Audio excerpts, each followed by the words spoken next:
Last lecture में हमने क्या पढ़ा एक बार रिवाइज कर लेते हैं, ठीक है। तो लास्ट लेक्चर में हमने देखा कि demand is a function of price. Okay, demand is a function of price. तो अगर तुझे मार्जिनल डिमांड ढूंढने बोला है तो तुझे सिंपली डेरिवेट करना है विथ रिस्पेक्ट टू प्राइस। फिर supply is a function of price. अगर तुझे मार्जिनल सप्लाई ढूंढना है तो क्या होगा, derivative of supply with respect to price. ये क्या नाम है बेटा तेरा, ध्यान दे इधर। टोटल कॉस्ट फंक्शन मतलब जिसमें variable cost plus fixed cost होता है, इन दोनों को प्लस करेगा तो टोटल कॉस्ट मिलता है। तो वो जाके टोटल कॉस्ट बनता है। मार्जिनल मतलब क्या, टोटल कॉस्ट का डेरिवेटिव, तो तुझे उसको डेरिवेट कर देना है। एवरेज कॉस्ट मतलब क्या, जो टोटल कॉस्ट है divided by number of unit. X मतलब क्या पता है, एक्स मतलब demand. Okay, number of units मतलब क्या हो जाता है, डिमांड। ये हमने लास्ट लेक्चर में देखा। फिर हमने देखा रेवेन्यू। रेवेन्यू मतलब क्या है, प्राइस इनटू डिमांड। रेवेन्यू मतलब पता है ना कि सपोज तू बिजनेस करने के लिए शॉप में बैठा है। ओके, तेरे पास 10 चॉकलेट्स है, 100 चॉकलेट्स है कैडबरी के 10 रुपए वाले। अब तूने 100 चॉकलेट्स बेचे तो कितना कितना तेरा रेवेन्यू हुआ, एक 10 रुपए का 1000 रुपीज का रेवेन्यू हुआ। तो वहां पे हमने क्या किया, प्राइस इंटू डिमांड मल्टीप्लाई कर दिया। रेवेन्यू मतलब क्या है, price into demand. Average revenue मतलब एक क्वांटिटी कितने रुपए का है, तो एक क्वांटिटी कितने रुपए का है, क्या कैसे करेंगे, रेवेन्यू अपॉन डिमांड। रेवेन्यू कितने का हुआ तुझे, 1000 रुपए का। डिमांड कितना था, 100 क्वांटिटी का, 100 क्वांटिटी बेचा ना, तो 10 रुपए तेरा एवरेज रेवेन्यू हो गया, जो कि इक्वल टू प्राइस ही था। तो average revenue equals to price होता है। और टोटल प्रॉफिट कैसे होगा, revenue minus total cost. Total profit कैसे होगा, रेवेन्यू माइनस टोटल कॉस्ट। जैसे कि तूने 1000 रुपए का, तेरे को प्रॉफिट कितने का हुआ, सपोज तूने 1000 रुपए का चॉकलेट बेचा, लेकिन तुझे वो 100 एक चॉकलेट 8 रुपए का पड़ा था, तो तेरा प्रॉफिट कितना हुआ, कॉस्ट कितना लगा तेरे को, 800 रुपया।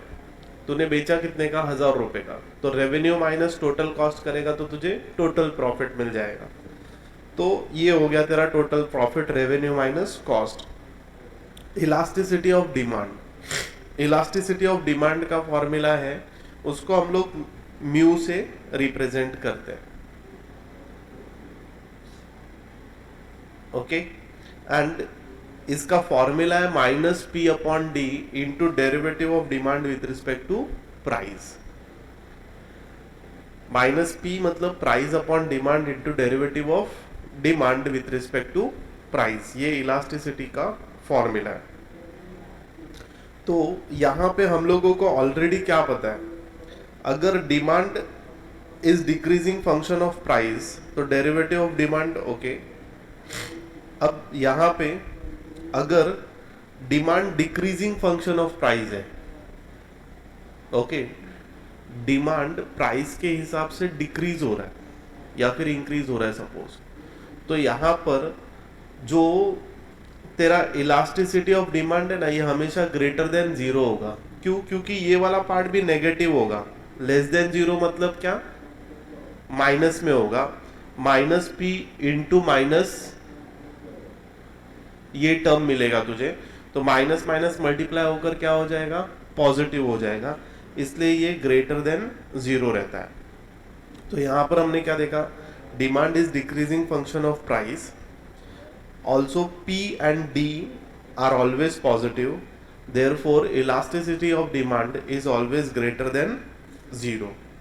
यहां पर देखा, if elasticity of demand equal to zero है तो it means the demand D is constant function of price.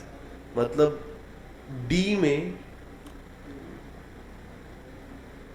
और P में कोई भी चेंजेस नहीं हो रहा। कोई एग्जाम्पल आगे देखते हैं। In this situation demand is perfectly in elastic, मतलब तो डिमांड कितना भी बड़ा प्राइस सेम रहेगा। समझा क्या ये? ऐसा कोई एग्जांपल है तुम्हारे पास डिमांड कितना भी बड़ा और प्राइस सेम है?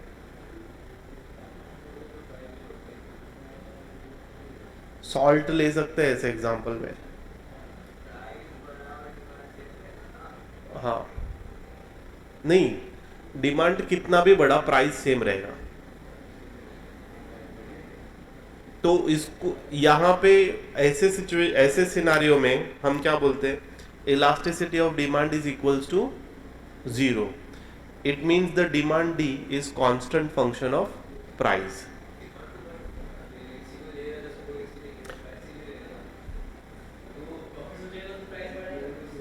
नहीं, अगर एसी का डिमांड बढ़ेगा तो प्राइस तो बढ़ जाएगा।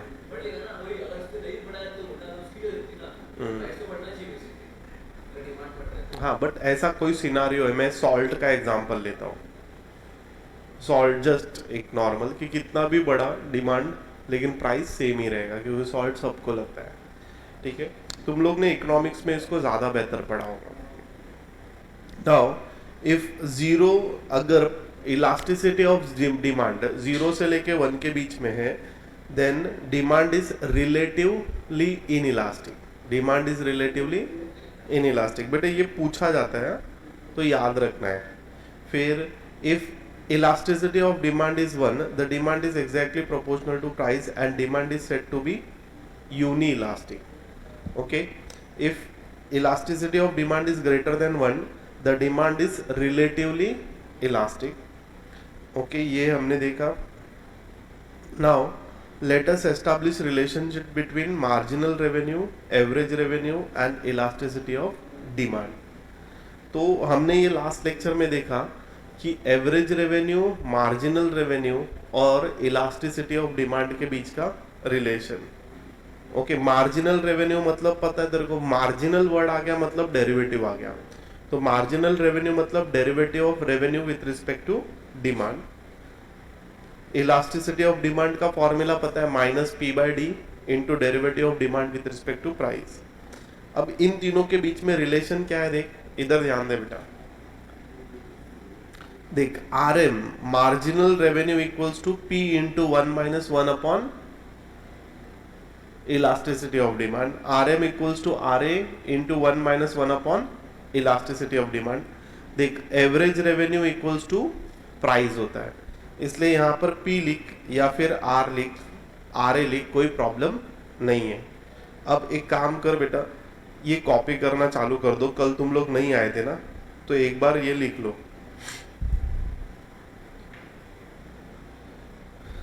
तुमको सिर्फ ये बॉक्सेस वाले हेडिंग्स लिख नहीं, ये 1 2 3 पूरे लिखने।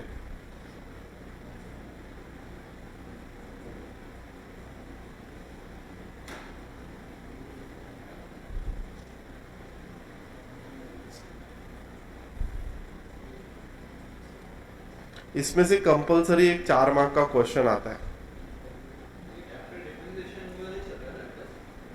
आज खत्म हो जाएगा और शायद इंटीग्रेशन भी चालू हो जाएगा, क्योंकि 7 सम्स हो गए थे लास्ट लेक्चर में। इसको याद रखना है बेटा, पेपर में ये पूछा जा सकता है। अगर इलास्टिसिटी ऑफ डिमांड 0 से 1 के बीच में है तो demand is relatively inelastic, और अगर elasticity of demand equal to 1 है तो फिर demand is said to be unitary elastic. Okay, और अगर elasticity of demand is greater than 1 है तो डिमांड इज रिलेटिवली इलास्टिक। ये तुमको बाहर होना चाहिए, इंपॉर्टेंट है। फिलअप में पूछा जा सकता है।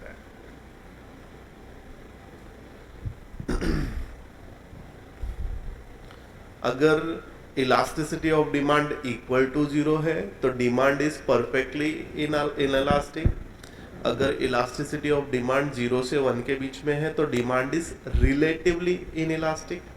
अगर elasticity of demand is equals to 1 है तो demand is said to be unitary elastic, of course unit है तो यूनिटरी इलास्टिक आएगा, और अगर elasticity of demand greater than 1 है तो डिमांड इज रिलेटिवली इलास्टिक।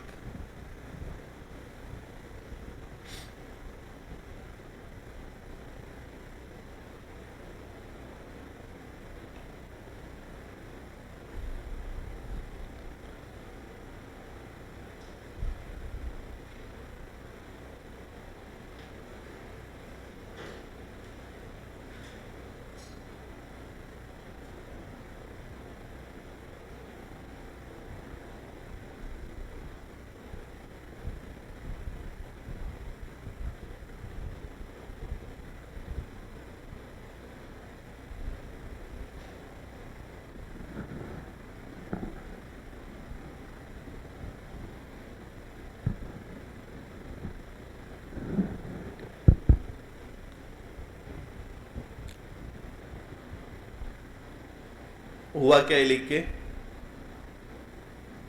सिर्फ इतना ही तुमने प्रॉपरली बाहर कर लिया तो बहुत हो जाएगा ये।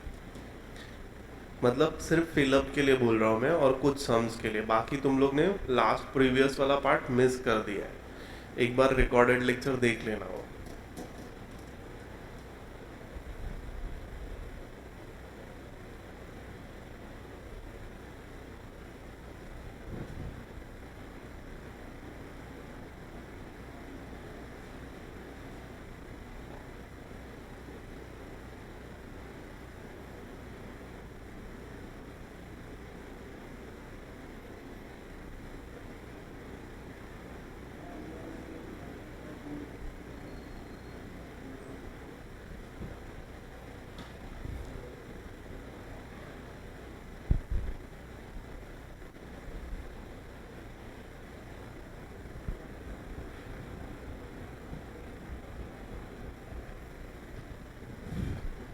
Okay done.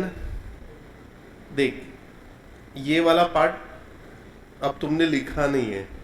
Elasticity of demand का फॉर्मूला लिख लिया तुमने, minus P upon D derivative of demand with respect to price.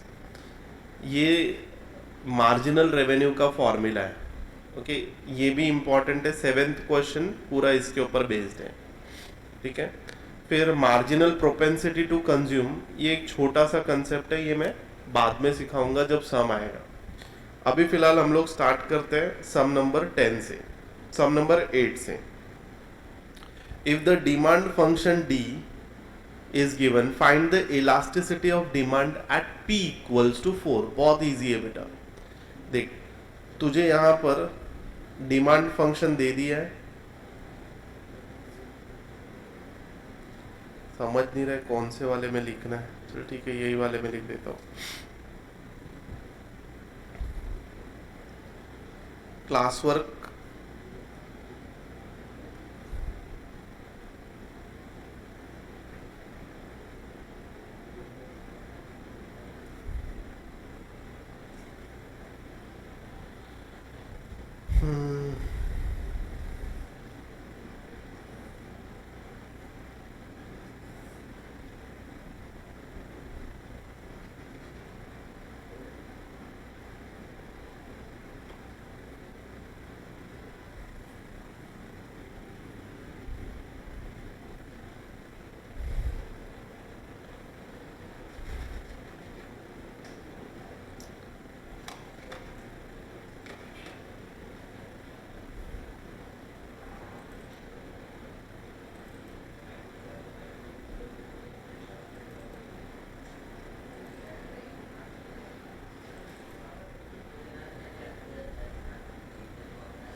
देख, यहाँ पे 8th क्वेश्चन में क्या दिया है,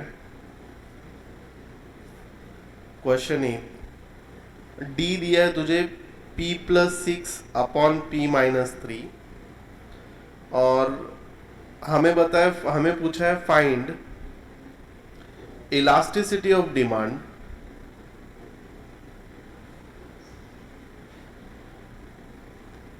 एट P इक्वल्स टू 4। ठीक है, तो इलास्टिसिटी ऑफ डिमांड ढूंढने को पूछा है। इलास्टिसिटी ऑफ डिमांड का फॉर्मूला क्या है? Minus P upon D into derivative of demand with respect to price. Manthan सही बोल रहा हूं ना मैं? ओके, ये पूछा है। तो देख, तुझे प्राइस पता है, तुझे डिमांड पता है, तुझे क्या नहीं पता है? Derivative of demand with respect to price नहीं पता है। तो तू क्या करेगा? पहले derivative of demand with respect to price ढूंढ लेगा। तो सॉल्यूशन में हम लोग लिखेंगे d equals to p plus 6 upon p minus 3, differentiate both side with respect to P, you will get derivative of demand with respect to price, derivative of demand with respect to price करेंगे P plus 6 upon P minus 3।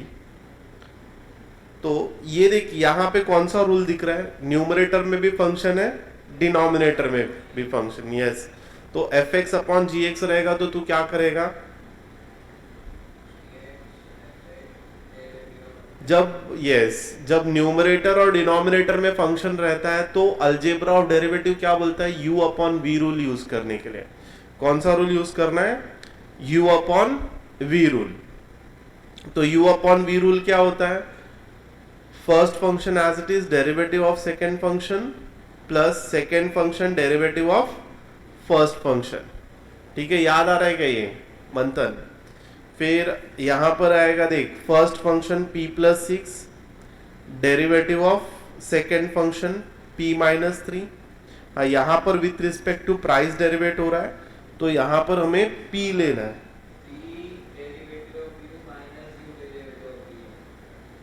अच्छा, u by v rule जा रहा है। Okay, तो यहां पर u by v rule जाएगा, तो you will get p minus 3 derivative of p plus 6 minus p plus 6 into derivative of p minus 3 the whole upon p minus 3 the whole square। ये u by v rule है। Okay, तो यहां पर आ जाएगा rule में v dv by dx minus u dv by dx the whole upon v का square. Okay, ये हम लोग अभी इधर अप्लाई करेंगे। ये आएगा p minus 3, derivative of p is 1, derivative of 6 is constant is 0, minus p plus 6, derivative of p is 1 minus derivative of 3 is 0। नहीं लिखेंगे तो भी चलेगा, डिनोमिनेटर को एज इट इज छोड़ दो। ठीक है, इसको न्यूमरेटर को सॉल्व करते हैं। p minus 3 minus p plus 6। Okay, brackets open कर लेते हैं, जल्दी हो जाएगा सॉल्व। तो यहाँ पर हम ब्रैकेट ओपन कर लेते हैं। p minus 3 minus p minus 6 upon p minus 3 the whole square, minus p plus p cancel हो जाएगा, minus 9 upon p minus 3 the whole square. तुझे आंसर मिलेगा derivative of demand with respect to price. ये मिल गया। अब तुझे p कितना दिया है? 5 दिया है, तो तू 4 दिया है, तो p का वैल्यू 4 पुट करके इसका वैल्यू फाइंड कर सकता है, कोई प्रॉब्लम नहीं है। ओके, तो तू ऐसे कर सकता है, derivative of demand with respect to price at p equals to 4। तो ये हो जाएगा minus 9 upon 4 minus 3 the whole square. Answer आएगा माइनस 9। सिर्फ कितना आंसर आया? Minus 9। Now elasticity of demand ढूंढने बोला है। Now elasticity of demand when p equals to 4, when p equals to 4, elasticity of demand का फॉर्मूला क्या है? Minus p upon d into derivative of demand with respect to price.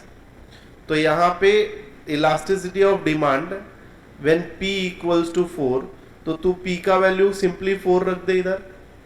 और demand क्या है देख, डिमांड है p plus 6 upon p minus 3, और derivative of demand with respect to price का वैल्यू कितना निकाला तूने, -9 निकाल रखा है।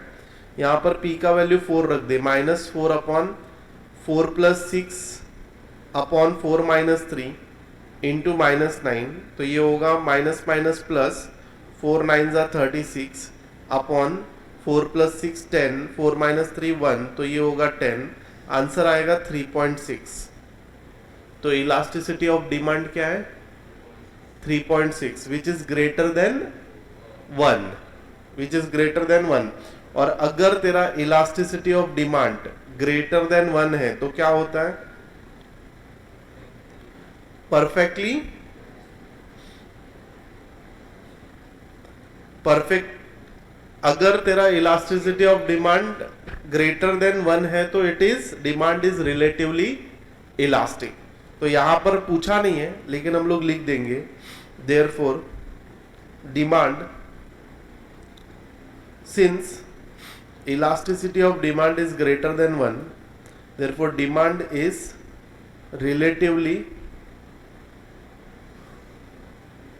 क्या है, रिलेटिवली क्या है देख, यस इलास्टिक, रिलेटिवली इलास्टिक, ये तेरा आंसर है। लिख ले चल फटाफट।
अभी इसमें तुझे ना या तो इलास्टिसिटी ऑफ डिमांड दिया रहेगा, उसके बाद प्राइस दिया रहेगा, या तो डिमांड दिया रहेगा। तीनों में से कोई तो दो चीज दी रहेगी, एक चीज फाइंड करने भी दे सकते हैं। समझा क्या मेरी बात? तीनों में से कोई भी दो चीज दी रहेगी, एक चीज फाइंड करने देंगे। अभी यहां पर देख नेक्स्ट में क्या दिया है, 9 सम में find the price for the demand function. अपने को क्या ढूंढना है?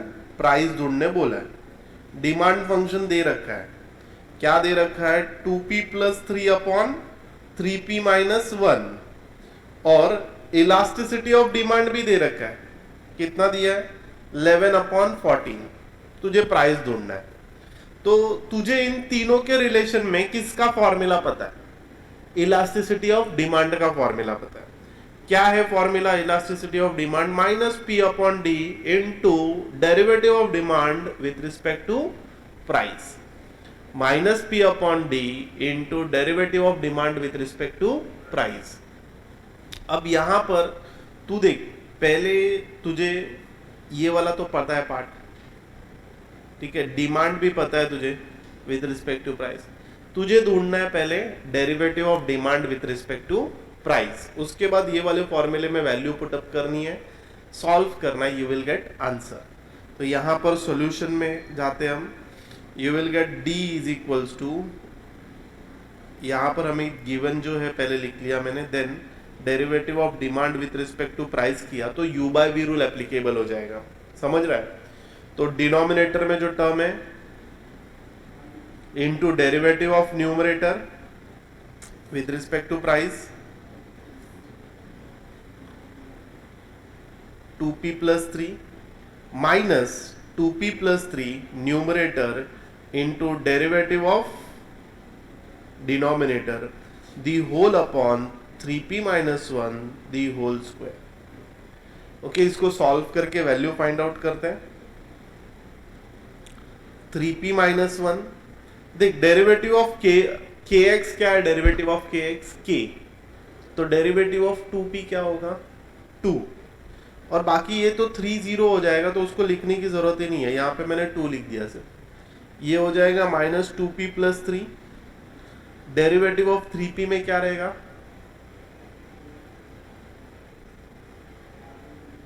नहीं याद आ रहा तेरे को, डेरिवेटिव ऑफ 3p क्या है? डेरिवेटिव ऑफ kx क्या है?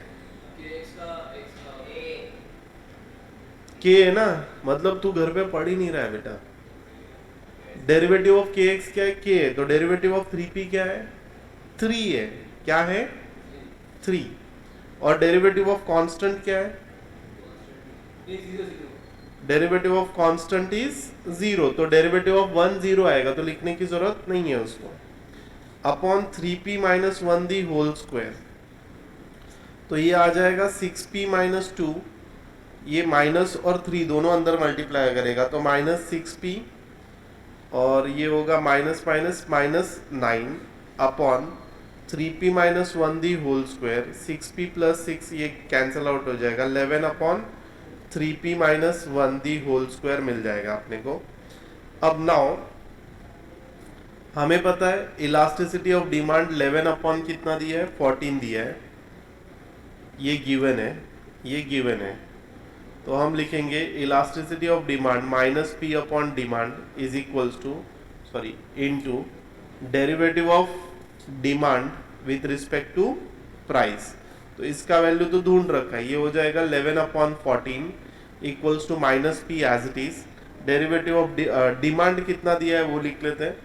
डिमांड दिया हमें 2p plus 3 upon 3p minus 1 into derivative of demand with respect to price मिल चुका है, minus 11 upon 3p minus 1 the whole square.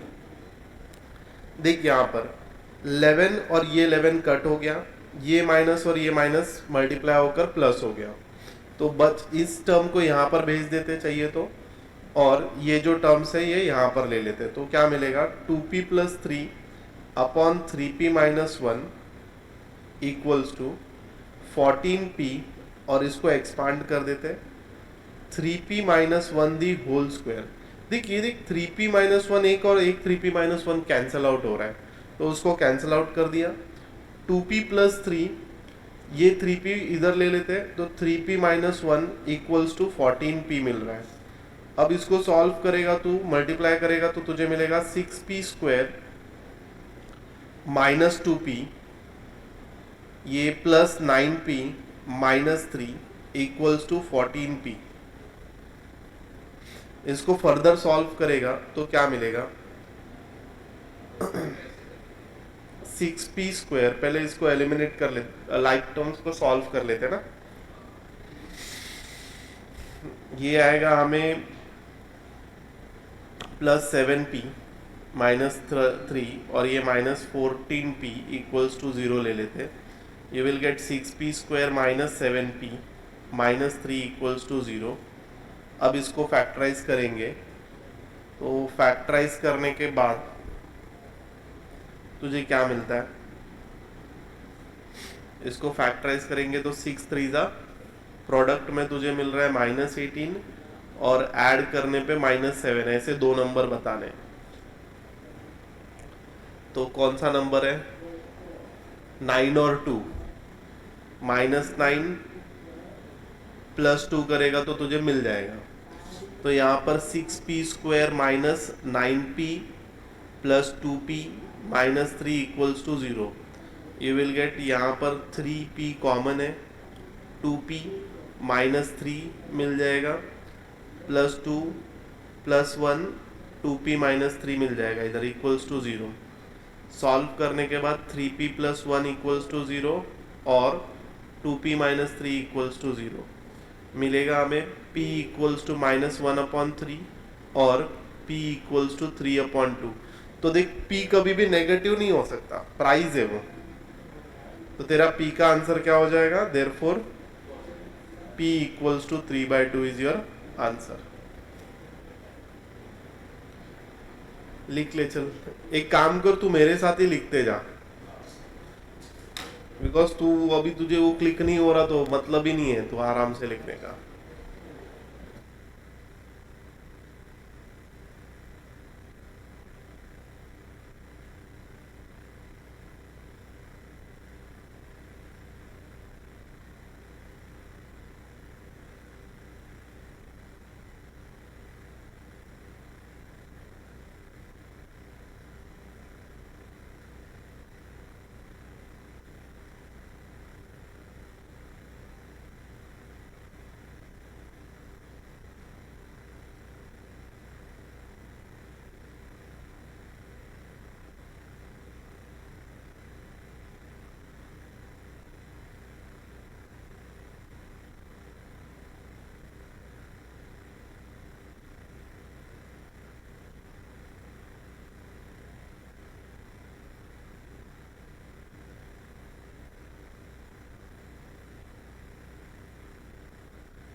देखते हैं हम लोग। तो नेक्स्ट क्वेश्चन में क्या पूछा है,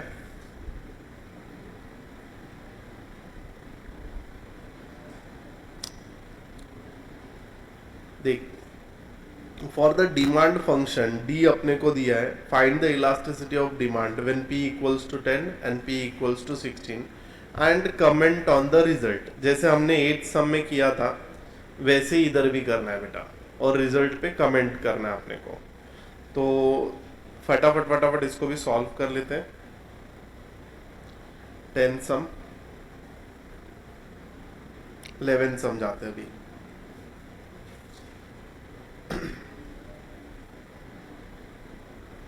क्वेश्चन नंबर 11 डिटेल्स लिख लेता हूं। डी दिया है अपने को 100 minus p square upon 2। Okay, हमें म्यू इलास्टिसिटी ऑफ डिमांड ढूंढना है, और for p equals to 10 and p equals to 6, मतलब दो अलग अलग सम्स है यहाँ पर। तो पहले हम लोग p इक्वल्स टू 10 के लिए ढूंढेंगे। इलास्टिसिटी ऑफ डिमांड का फॉर्मूला पता है तुझे, minus P upon D into derivative of demand with respect to price. तो मुझे डेरिवेटिव ऑफ, मेरे को p पता है, मुझे डिमांड पता है, मुझे derivative of demand with respect to price ये सॉल्व करके फाइंड करना है। तो ये हो जाएगा 100 minus p square upon 2, you will get derivative of demand with respect to price equals to 100 का डेरिवेटिव क्या आएगा 0, माइनस 1 अपॉन 2 कॉन्स्टेंट है, डेरिवेटिव ऑफ पी स्क्वायर हम लोग निकाल लेते हैं। तो ये आ जाएगा derivative of demand with respect to P minus 1/2, P minus 1/2 coefficient है यहाँ पे, पी स्क्वायर का डेरिवेटिव 2p है, तो ये p कट हो 2 कट हो जाएगा, आंसर मिलेगा माइनस p। तो तुझको मिल गया derivative of demand with respect to price equals to minus p। ये एक पार्ट मिल गया। अब यहाँ पे मुझे पता है कि इलास्टिसिटी ऑफ डिमांड का फॉर्मूला है minus P upon D into derivative of demand with respect to price. तो मैं elasticity of demand when p equals to 10 ढूंढता हूँ, तो माइनस 10 अपॉन डिमांड कितना बोला है 100 माइनस 10 स्क्वायर अपॉन 2, या तो तू डिमांड, ये सारे तीनों चीजों को अलग अलग सॉल्व करके सीधा वैल्यू सब्स्टिट्यूट कर सकता है। अभी यहाँ पे derivative of demand with respect to price क्या है, तो हम लोग क्या करते हैं तीनों को अलग अलग ढूंढ लेते हैं पहले, वो बेटर होगा।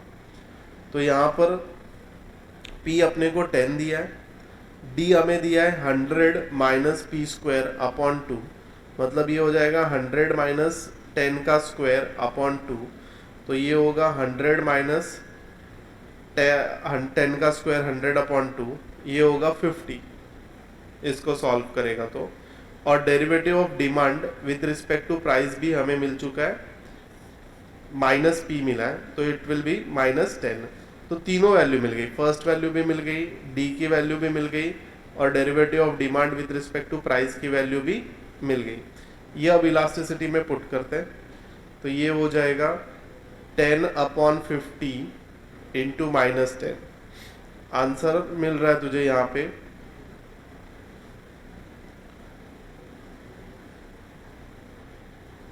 Answer is -2।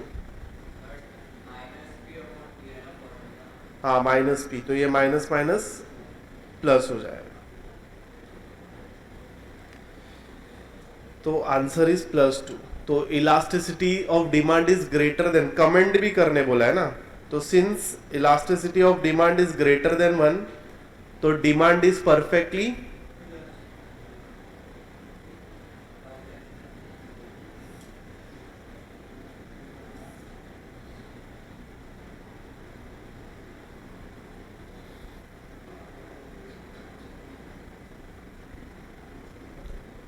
डिमांड इज क्या है, चेक करो और बताओ। Yes, demand is relatively elastic. तुम सिर्फ डिमांड इज इलास्टिक भी लिख सकते हो अगर ग्रेटर देन 1 है। सिमिलरली अभी सेकेंड वाला भी ऐसे ही सॉल्व करो, मतलब पूरा नहीं सॉल्व करना है, सिर्फ इतना ही सॉल्व करना है, ये पार्ट। एक पार्ट तो तुमने ढूंढ लिया। चल फटाफट लिखिए।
हो गया क्या लिख के?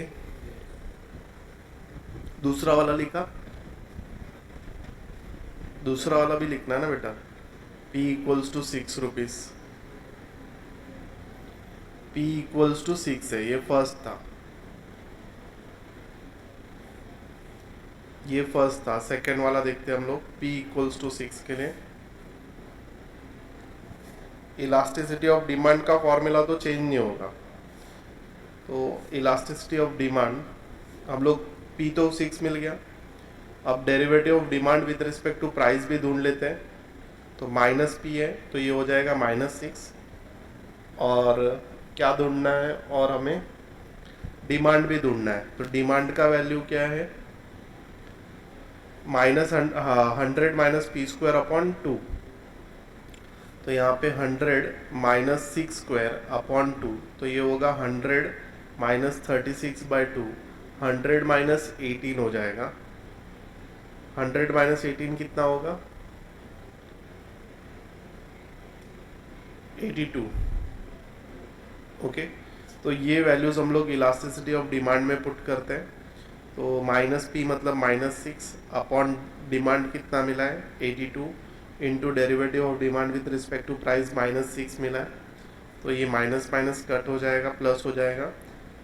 और 6 के टेबल में 82 जाता है क्या? 6 1 जा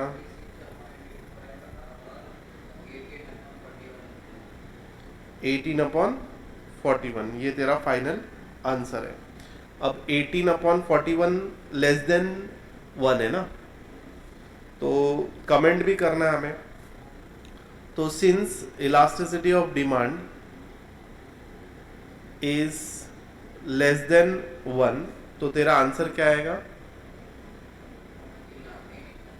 देयरफॉर डिमांड इज इनइलास्टिक। ये इसका आंसर है, लिख ले फटाफट।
एक छोटा सा कंसेप्ट है और उसी के ऊपर बेस सम है, बहुत बड़ा सम है ये।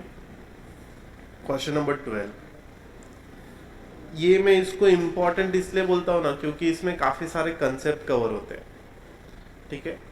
तो बाकी ऐसा पेपर एग्जाम वाइज में इसको इम्पोर्टेंट नहीं बोलता, बट इसमें जो कंसेप्ट कवर होते हैं वो एग्जाम में आ सकते हैं।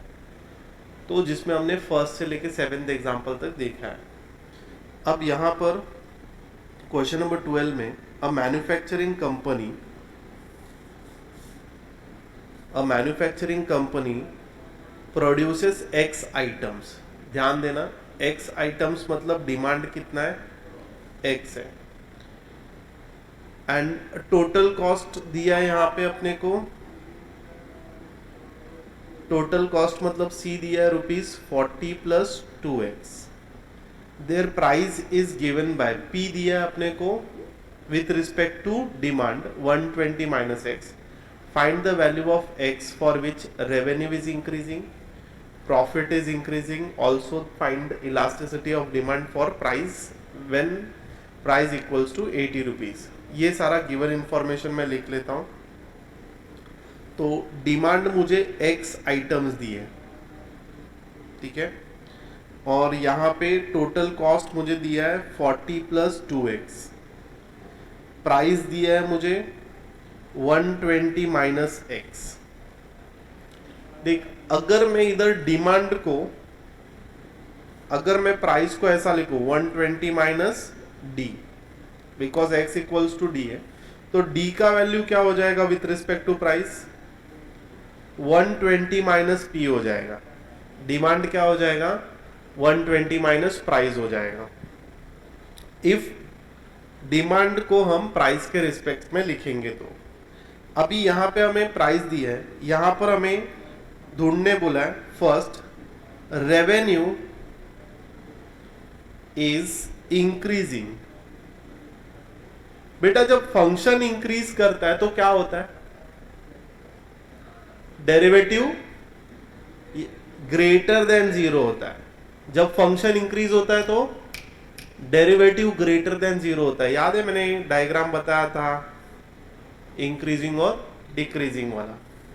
तो यहाँ पे फंक्शन इंक्रीज हो रहा है तो डेरिवेटिव ग्रेटर देन 0 होना चाहिए। लेकिन किसकी बात कर रहा है वो, रेवेन्यू की बात कर रहा है। अब रेवेन्यू का फॉर्मूला क्या है, प्राइस इनटू डिमांड। तो तेरा रेवेन्यू मतलब आर हो जाएगा, प्राइस कितना दिया है, हाँ वही प्राइस इनटू क्वांटिटी मतलब demand, quantity number of quantities मतलब डिमांड। तो ये हो जाएगा x। तो तेरा रेवेन्यू हो जाएगा 120x - x²। ओके, अब तेरा तुझे ये इंक्रीजिंग बताना है, ठीक है, फॉर x के लिए ढूंढना है। तो यहाँ पे dr with respect to dx करेगा तो तुझे मिलेगा d dx 120x - x²। अब यहाँ पे डेरिवेटिव ऑफ 120x मिलेगा 120 और ये -2x मिलेगा। Since revenue is increasing, since revenue is increasing, अगर तेरा रेवेन्यू इंक्रीज हो रहा है तो क्या होता है, तो फिर dr/dx should be greater than 0।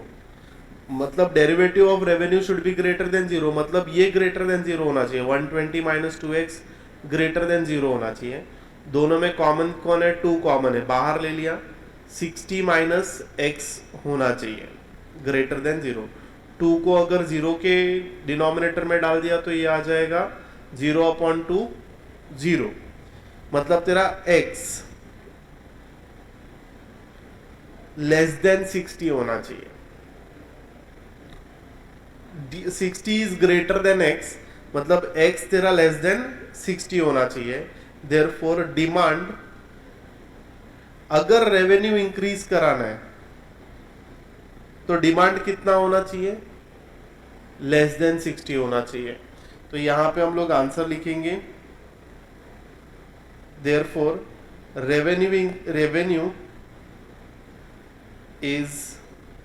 Revenue is increasing when x मतलब डिमांड है बेटा, when d equals to x is less than 60, तो मैं यहाँ पे सिर्फ x लिखता हूँ, when x is less than 60, x मतलब डिमांड। तो ये हो गया तेरा। ऐसे ही हम लोग ने स्टार्टिंग में कुछ सम सॉल्व किए थे, ठीक है, तो ये लिख के ले ले फटाफट।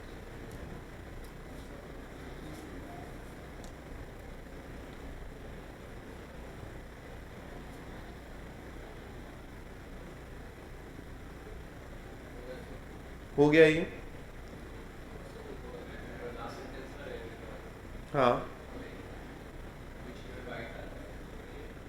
अच्छा,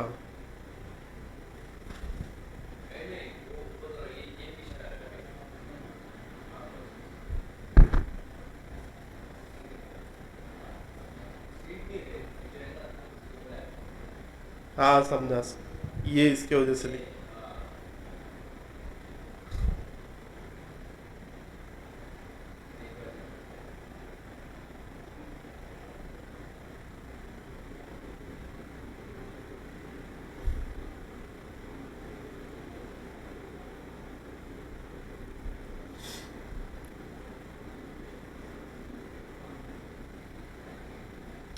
ये हुआ लिखकर। अब देख सेकंड वाला क्या बोला है। सेकंड बोला है प्रॉफिट इज इंक्रीजिंग। सेकंड है एक्स का वैल्यू क्या होगा जब तेरा प्रॉफिट इंक्रीज होगा, पूछा है। Profit is increasing. बेटा प्रॉफिट का फॉर्मूला क्या है, देख जरा। आर माइनस सी है।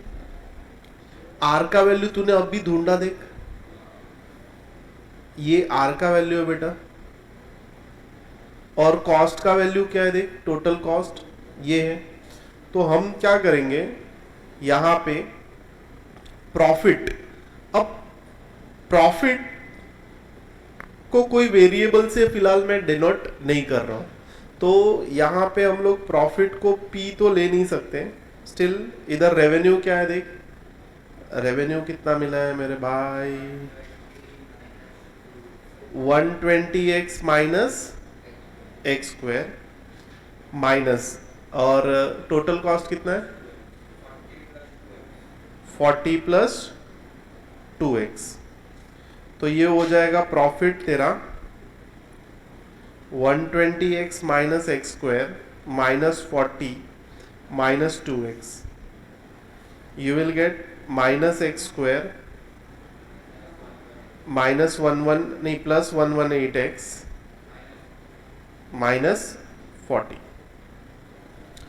अब यहां पे लेट, मैं यहां पे लिख देता हूं let profit equals to p, इधर के लिए, नहीं तो पी मतलब प्राइस होता है। तो यहां पे तुझे p equals to minus x square plus 118x minus 40 मिलेगा। अब तुझे प्रॉफिट इज इंक्रीजिंग ना, तो पहले तो कोई भी चीज इंक्रीज हो रही है तो उसका derivative should be greater than 0। तो पहले डेरिवेटिव तो निकाले। तो derivative of p with respect to x तुझे मिलेगा माइनस 2x प्लस 118, ठीक है। Derivative of 4 is 40 is 0। तो since profit is increasing, therefore derivative of p with respect to x is greater than 0, therefore minus 2x plus 118 is greater than 0। 2 अगर common ले लिया तो minus x plus 118 का half कितना होगा बेटा 59 greater than 0। तो 2 से डिवाइड हो जाएगा तो minus x plus 59 greater than 0।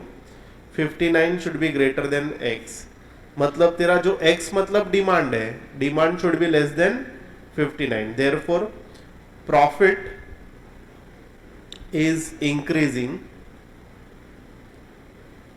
When demand that is x is less than 59। ये तेरा आंसर है। ये लिख ले स्टार्टिंग से। हो गया लिखकर?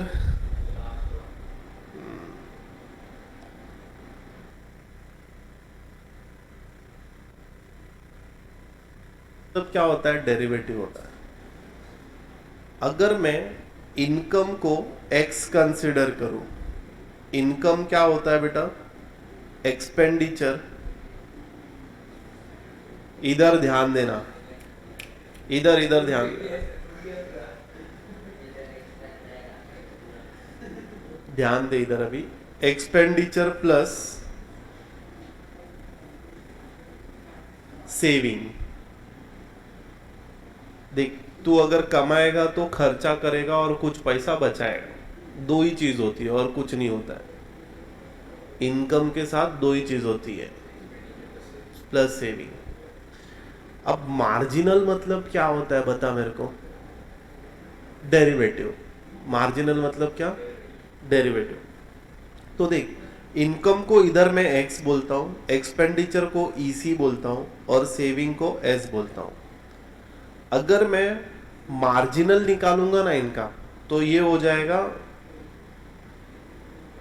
Income dx upon dx, derivative with respect to X ही कर रहे हैं अपन इधर, ठीक है, मतलब इनकम के साथ ही। ये हो जाएगा EC upon dx plus derivative of saving upon dx।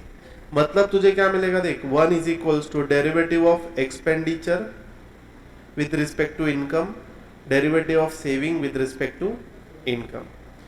अब ये जो 1 मिला है ना, ये है मार्जिनल प्रोपेंसिटी टू कंज्यूम, मतलब एक्सपेंड करना। तो ये, इसको हम क्या बोलते हैं, इसको हम एमपीसी बोलते हैं। क्या बोलते हैं? एमपीसी, मतलब मार्जिनल प्रोपेंसिटी टू कंज्यूम। और ये जो सेविंग है ना, इसको हम क्या बोलते हैं? Marginal propensity to save. यहां से एक फॉर्मूला बन के आता है, MPC plus MPS equals to 1। क्या बन के आया? MPC plus MPCS equals to 1। तुझे अगर मार्जिनल, तुझे अगर उन्होंने एक्सपेंडिचर दे दिया है ना, क्या दिया है? एक्सपेंडिचर दे दिया है, और मार्जिनल प्रोपेंसिटी टू सेव पूछा है ना, तो बहुत सिंपल है। देख, तू क्या करेगा, एक्सपेंडिचर को डेरिवेट कर देगा, और तुझे पता है 1 equals to MPC plus MPS, तो डेरिवेट करके इसका वैल्यू ढूंढेगा इनकम के हिसाब से, और ये फॉर्मूले में पुट कर देगा, तुझे आंसर मिल जाएगा।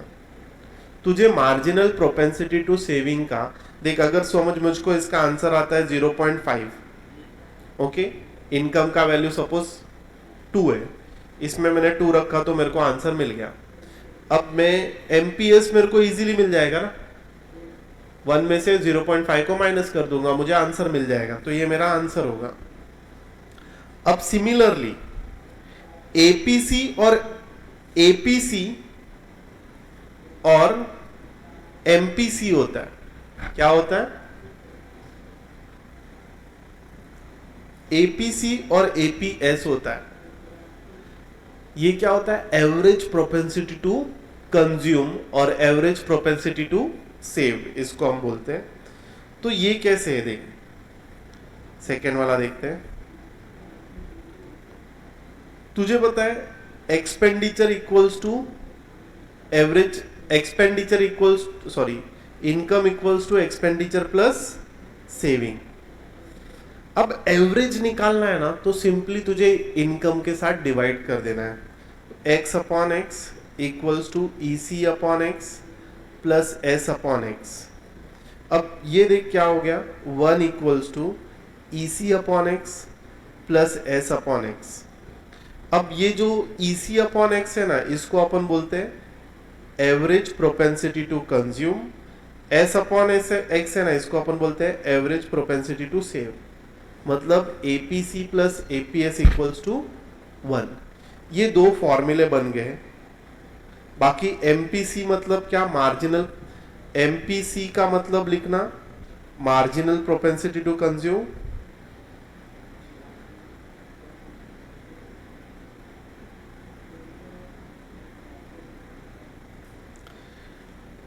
एमपीएस मतलब क्या, मार्जिनल प्रोपेंसिटी टू सेव, और एक्स मतलब क्या, इनकम है। कभी कभी इनकम को अपन आय से भी डिनोट करते हैं, ठीक है।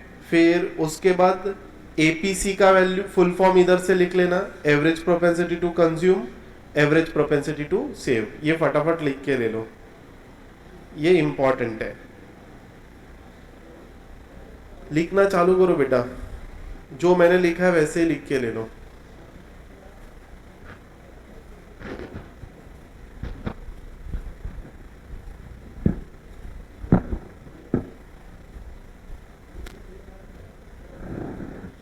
एवरेज में अपन क्या करते हैं, इनकम से डिवाइड कर देते हैं, ओके। अगर कोई भी एवरेज ढूंढना है, एवरेज प्रोपेंसिटी टू कंज्यूम निकालना है तो भी इनकम से डिवाइड कर दो, एवरेज प्रोपेंसिटी टू सेव करना है तो भी इनकम से डिवाइड कर दो, मार्जिनल प्रोपेंसिटी टू एक्सपेंडिचर निकालना है तो डेरिवेट कर देना है, मार्जिनल प्रोपेंसिटी टू सेव करना है तो भी डेरिवेट कर देना है, ठीक है। ये फॉर्मेशन में हमें आगे बढ़ना है यहाँ पे।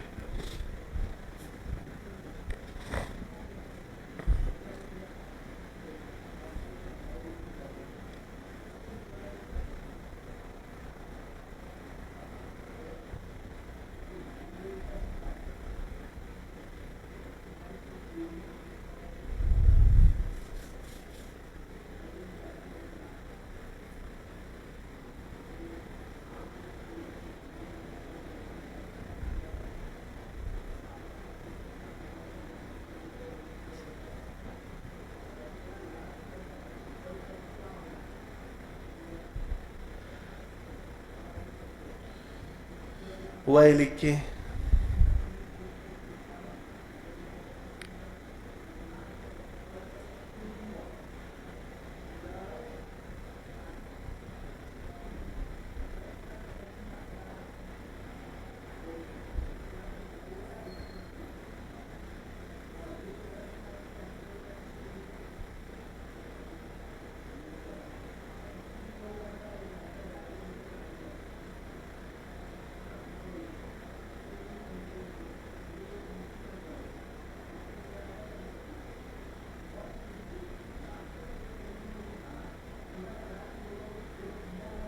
हो गया लिखकर।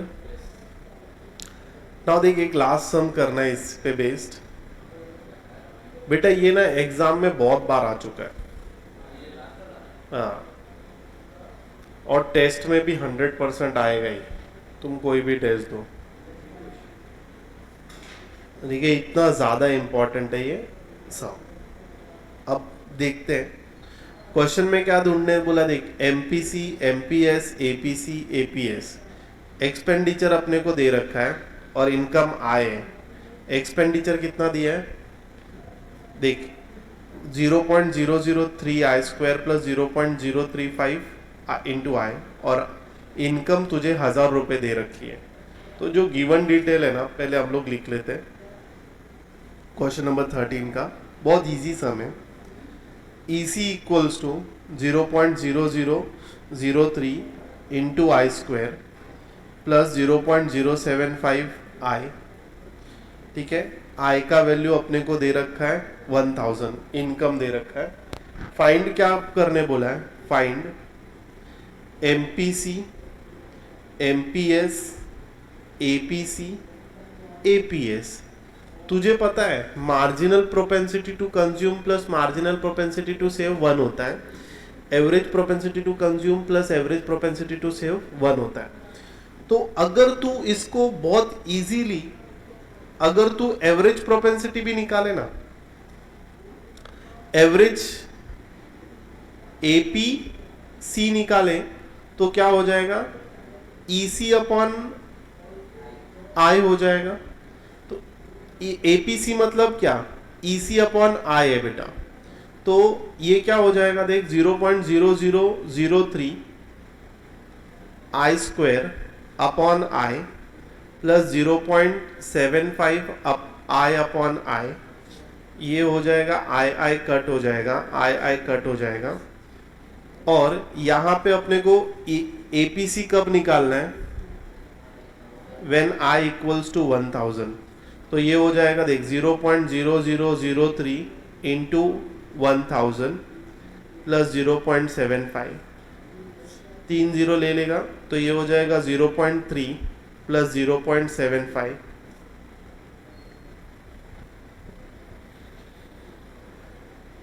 तो ये मिल रहा है 0.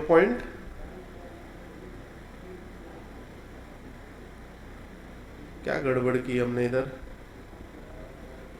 नहीं ये 0.075 है, ठीक है, क्योंकि 1 से ज़्यादा आ रहा था मेरे को। तो ये आ जाएगा 0.375, मतलब तेरे को एपीसी मिल गया, ये मिल गया एपीसी। अब तुझे पता है since APC plus APS equals to 1, therefore APS equals to 1 minus 0.375।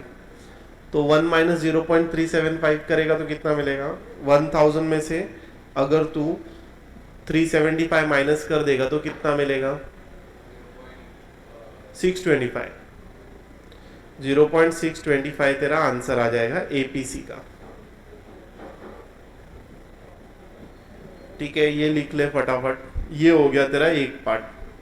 अब दूसरा वाला क्या करना है, मार्जिनल है ना तो उसको डेरिवेट कर देना है with respect to I.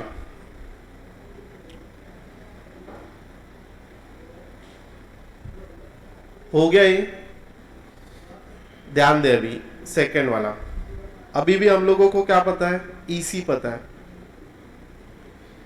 0.0003 into I square plus 0.075 into आई। अब तेरे को पता है ना कि एमपीसी मतलब क्या, मार्जिनल प्रोपेंसिटी टू कंज्यूम मतलब क्या, derivative of EC with respect to income, है ना। तो इसका डेरिवेटिव तू डायरेक्ट कर सकता है ना, आई स्क्वायर का डेरिवेटिव क्या हो जाएगा, ये तो कोएफिशिएंट है, आई स्क्वायर का डेरिवेटिव 2i हो जाएगा प्लस 0.075, मैंने डायरेक्ट डेरिवेट कर दिया है। आई का डेरिवेटिव क्या हो जाएगा, 1 हो जाएगा। तो लेकिन तेरे को एमपीसी जब आई इक्वल्स टू 1000 चाहिए ना, तो यहां पे हो जाएगा d derivative of EC upon d I is equals to 0.0003 into 2 into 1000 plus 0.075। तो ये होगा देख 0.3 इंटू 2 कर दे क्योंकि मैंने 1000 को अंदर ले लिया है, प्लस 0.075, ये मिलेगा मुझे देख 0.675 प्लस करने पे। तो डेरिवेटिव ऑफ एक्सपेंडिचर मतलब क्या, एमपीसी, मुझे एमपीसी मिल गया 0.675। Now we know that MPC plus MPS equals to 1। तो एमपीएस कितना हो जाएगा, 1 माइनस 0.675, एमपीएस मिल जाएगा 225, दैट इज 0.225, 325, यस बरोबर 325। ये तेरा आंसर हो गया। इतना इजी है बेटा, ये बहुत बार पेपर में आता है।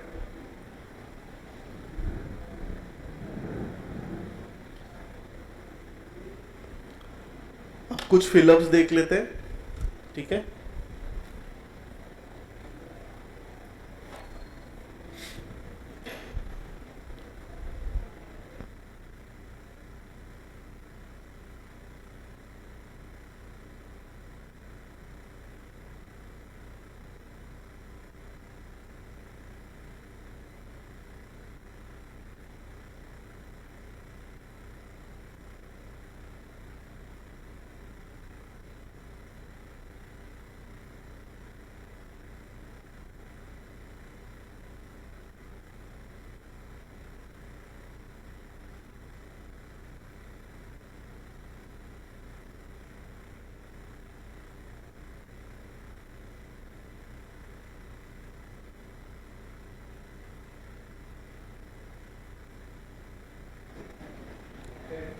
Okay done.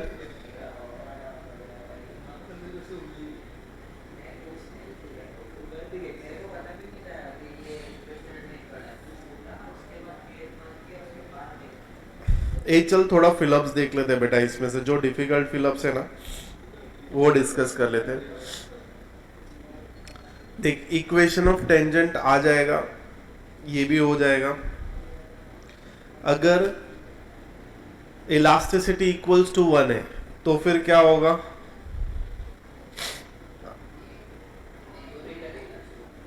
यूनि 1 है मतलब यूनिटरी इलास्टी, राइट, इलास्टिसिटी। अगर 0 से लेके 1 तक है तो इन इलास्टिक, या तो इलास्टिक यूनिटरी इलास्टिक नहीं आएगा, कांस्टेंट नहीं आएगा। इन इलास्टिक का क्या है? लेस देन 1 है।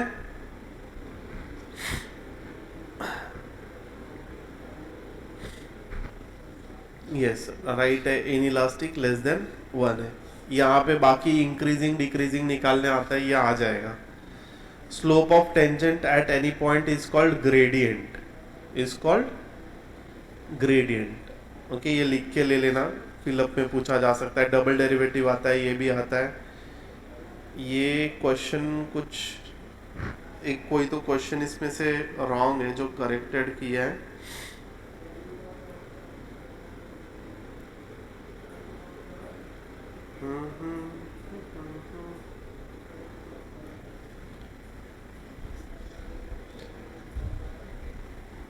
ये जो मैक्सिमम वैल्यू है ना बेटा, ध्यान देना, ये मिनिमम है।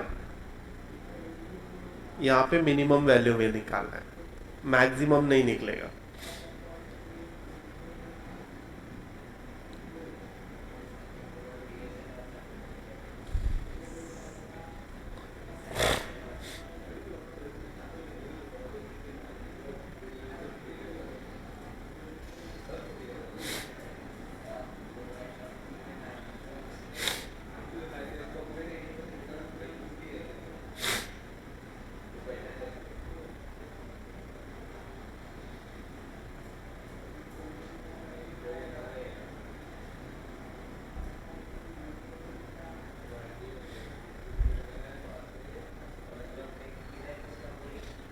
ये वाला सम देख लेते हैं, लास्ट बेंच। जश जश ये सम देखते देख। अब f x equals to x into log x दिया है तुझे, ठीक है। u इंटू वी रूल लगेगा। तुझे मैक्सिमम या मिनिमम बताना है। मैक्सिमम और मिनिमम में मैंने 3 स्टेप बताया। तुम लोग थे क्या मैक्सिमम और मिनिमम के टाइम? तो 3 स्टेप है। तो पहला स्टेप क्या है? डेरिवेटिव निकालना है। तो ये आ जाएगा x derivative of log x 1 upon x plus log x as it is into x का डेरिवेटिव 1। डेरिवेटिव तुझे मिल जाएगा यहाँ पर 1 plus log x। Now second step में क्या होता है? x का वैल्यू ढूंढना है जब f डैश x 0 होगा। तो x का वैल्यू ढूंढेंगे तो 1 plus log x equals to 0 मिलेगा। 1 को इधर भेजेगा, log x इक्वल्स टू -1 मिलेगा।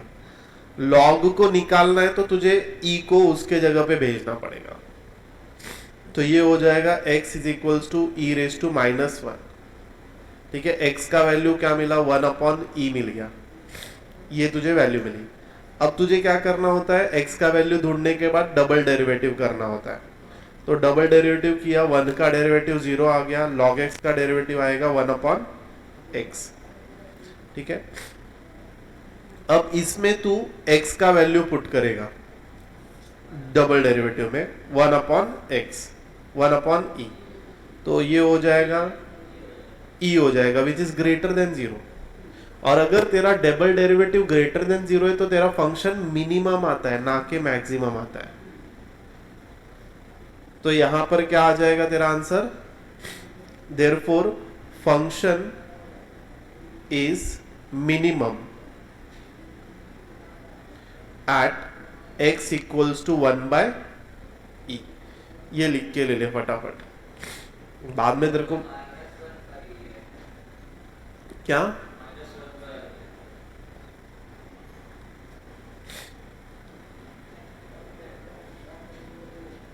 अच्छा, मिनिमम वैल्यू ढूंढने बोला है ना, तो x का वैल्यू कितना मिला,